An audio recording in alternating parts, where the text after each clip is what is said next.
Hello, first graders, and welcome to another reading lesson with Miss Banks. Readers have big jobs.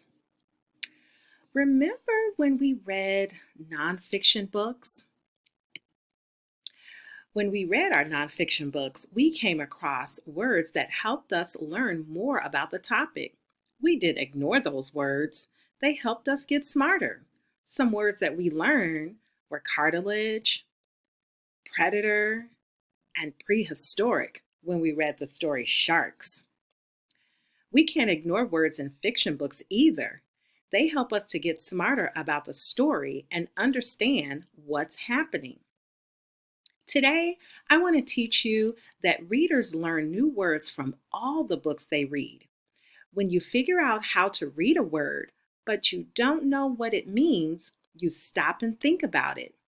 You can look for clues in the pictures and other words to understand the new word the best you can.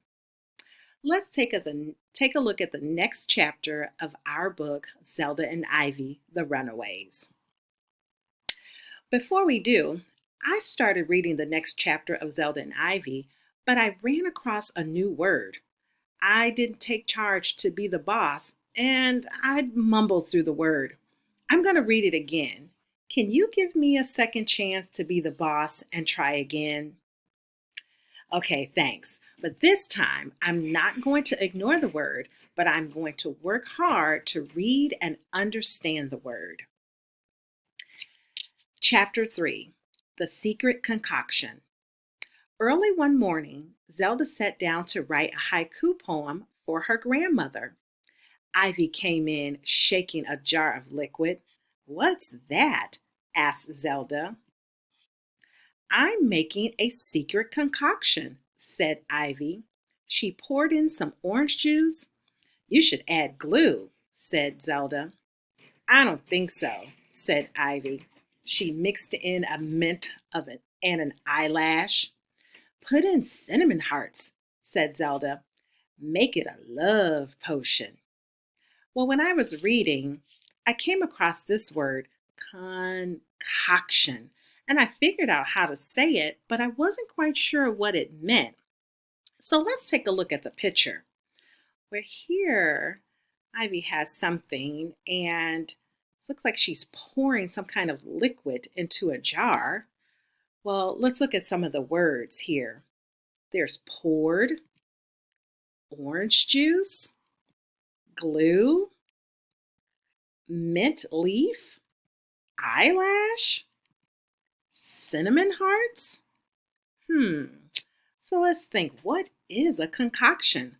Well, I'm thinking that a concoction is a mixture of different kinds of ingredients. Well, let's keep reading. Ivy screwed the top back on the jar. "No," she said. "What are you going to do with it?" asked Zelda. "We'll see," said Ivy. She gazed at the jar. She wasn't sure herself. Zelda went back to her haiku. She rubbed her forehead with her lucky jewel. She cracked her knuckles. "Rats," she said. "I'm stuck." "Why not take a break?" asked Ivy. Well, here's another word that I wasn't quite sure of. I figured out how to sound it out, gazed, but I wasn't quite sure of what it meant. So let's look at the picture. Well, here's Ivy, and she's looking at the jar. Well, let's see of the words. There's the word see. Well, I'm thinking, what does it mean to gaze? To gaze means to look at something steadily and closely. Well, now try this strategy with one of your own books.